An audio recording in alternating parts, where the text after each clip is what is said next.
Hello guys, me again Aswad, and today I'm going to do a review for the movie Gladiator 2. Okay. I'm gonna go straight into this movie. It's a sequel to the first Gladiator, and the plot is really nonsense. So I'm gonna go start with what's good about this movie. Okay. Number one good thing about this movie, Denzel Washington. Denzel Washington is fantastic. He's a good actor. You are riveted to him when you are watching him. Second good thing, special effects. There's a lot of CGI. There's a lot of special effect about fighting. But to be honest, it doesn't. It's what they call it, empty gestures. I call this fighting scene in this movie empty gestures because they are not as great as the first Gladiator. At the same time, it doesn't have any meaning. Well, even though it's a very beautiful shot, very nice set pieces, they fight on ships in the Colosseum and whatnot. Yeah, I would say if you are still watching this movie, those are the times that you can go to the toilet because the fight scene doesn't matter so much. And what else is good about it? And of course, the color, the details of Rome, the details in the costume, especially Denzel Washington, are very beautiful, very colorful. I like the costume in this movie. Now, what's bad? The bad thing about this movie, like I say, is the plot. Okay, before we go to the plot, the worst part of this movie, the hero. Hero is this guy named Mescal. He is really not that great actor. Like he's supposed to be. He's not Russell Crowe. Just put it that way. He cannot be like Russell Crowe. He doesn't have the charisma. I left the cinema. I already forget about him because he's not charismatic. Okay. And then the second horrible part of this movie is the plot. The plot is so convoluted. The plot is so crazy because if you watch the first Gladiator, they sell you this fantasy that if they kill the evil villain in that movie, Joaquin Phoenix, then Rome can be rebuilt. That's the first movie. Rome will be like filled with no more tyrants, but all the democratically elected leaders in their parliament and whatnot. They say Rome is the first democracy and whatnot.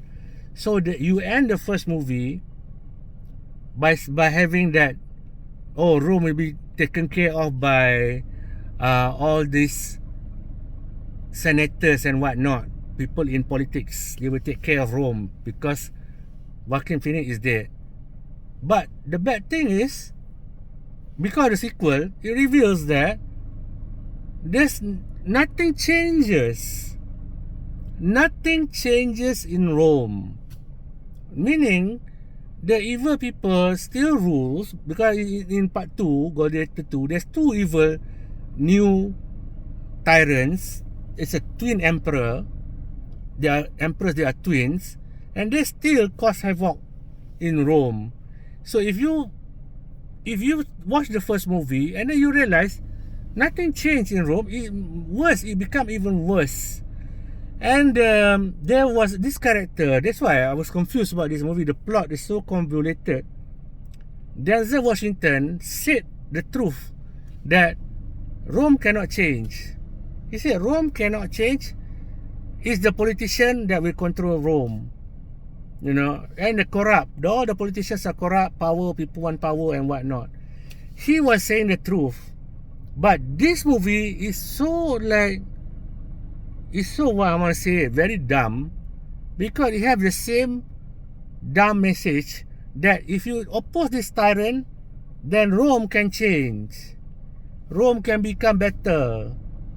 And if you read the history, Rome can never change. Okay, why I say Rome cannot change? Okay, because they still have emperor until the end. So that means democracy was never in Rome. So Rome was never even become very good. It's nothing a good place. So it's just like the most stupid thing, the most stupid plot. Okay, there's a lot of stupid plots.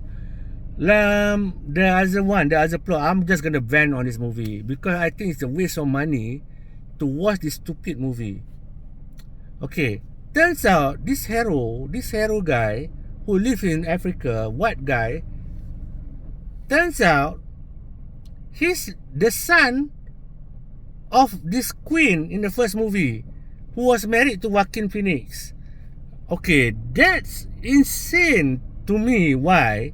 Because in the first movie, Joaquin Phoenix and Lucia have a son named Lucius.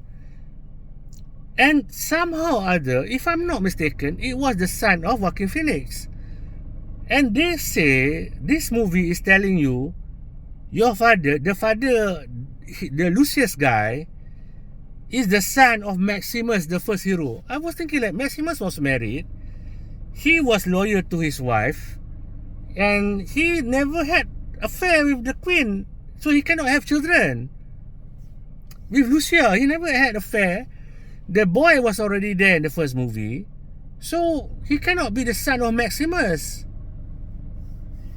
And I really didn't like it. When I was realizing it, hey, the plot is really dumb. Okay, so they were selling him that he's the son of like Maximus lah, some sort of affair. They're hinting of it.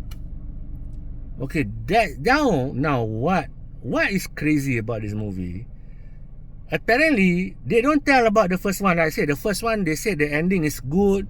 Rome will change. You kill one tyrant, then Rome problem solved because the politician will take care of it. Okay, this is the horrible part. So turns out they have a secret ending to the first one. Turns out the mother, the Queen Lucia, gave Lucius asked him to leave Rome. Asked him to leave Rome, and the son asked her, mother, why don't you follow me? The mother said, no, they will kill you. I have to stay here, but if you stay here, they will kill you. I thought the solution from the first movie, Rome will change, everything will be better because no more Joaquin Phoenix. Apparently it became even worse. So she have to send the son out. And the worst keep coming in. She never thought of rescuing him. Because he grown up until he became 30 years old. Then when he somehow got captured and become a gladiator again, oh, that's my son, you are my son. Of course the son is pissed off. You throw me away. You never help me. You let me escape to nowhere. You never come and look for me for 30 years. Meanwhile, she's living in Rome, married a general. Oh my God. So that's why I said, oh, the movie failed plot-wise. Okay.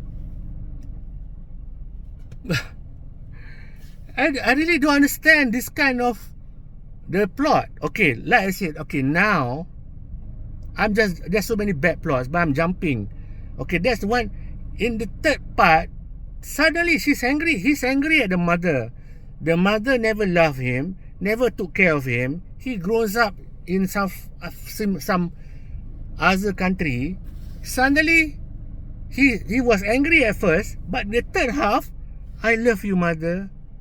Completely, when you watch that scene, you don't believe it.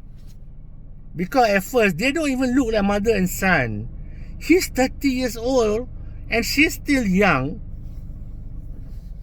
I really didn't buy that. That's where my score started to go down because the plot is too much. I'm very angry actually. Okay, because the first half of the movie was okay, it was good. Like I said, there are many good things. But the second half, completely, it's like, yeah, are you crazy? Okay. And then there is this crazy thing I don't understand. They sell the same messaging of the first movie. Like, if you kill this emperor, if you kill the bad leader, everything will change. Everything will be better. Rome can build himself, you know, that kind of, this is kind of bullshit they're selling you. And then suddenly there were two armies about to fight.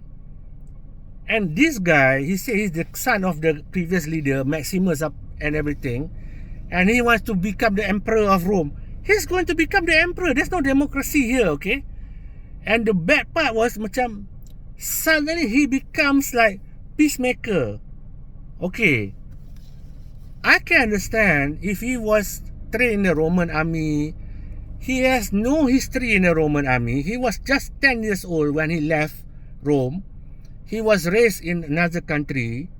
Completely brain. He's never trained in Rome. Suddenly, these two armies believe in him. He doesn't have any training. He doesn't have any Roman knowledge. He's not Roman trained. Suddenly he's going to become the emperor. And suddenly all the Roman army trust him. He's not even a general. Can you process that for a minute? Why would they choose him to follow him when he is not even trained in politics, in military? He's completely not Roman. He's not Roman. He was lived in another country when he was young. Oh man, after, like I said, initially I liked the movie, but in the end, my score for this movie goes down to 2 out of 10. I like it's not 1, it's 2 because of the CGI, because of the, like I said, visual, but in terms of story, it's rubbish. This is a rubbish movie. I mean, you can watch it, but don't pay money for it. Wait until it goes on streaming or download it or whatnot. But the movie is like, it's serving you a piece of rubbish, you know, to eat. Because the first part is okay, but the moment suddenly the character change, and then Denzel Washington fight this hero, whereas the Denzel Washington character is not a warrior. He's old, and then he cannot fight a gladiator. Of course he's gonna die. And then they fight like it doesn't make any sense. And then we can make Rome better. Bullshit. You know what, watching it, I was telling myself, no, if the first movie failed after they kill the tyrant, what makes them think they're gonna make a better emperor? He's still gonna be emperor. It's not democratic. And then they show in the movie, all the congressmen, all the politicians are corrupt. So how are they going to change this Roman idea when you know Rome until the very end has an emperor, is still conquering other countries and becoming very, very bad empire? So this is a Roman Empire is the basis for Nazi Germany, you know.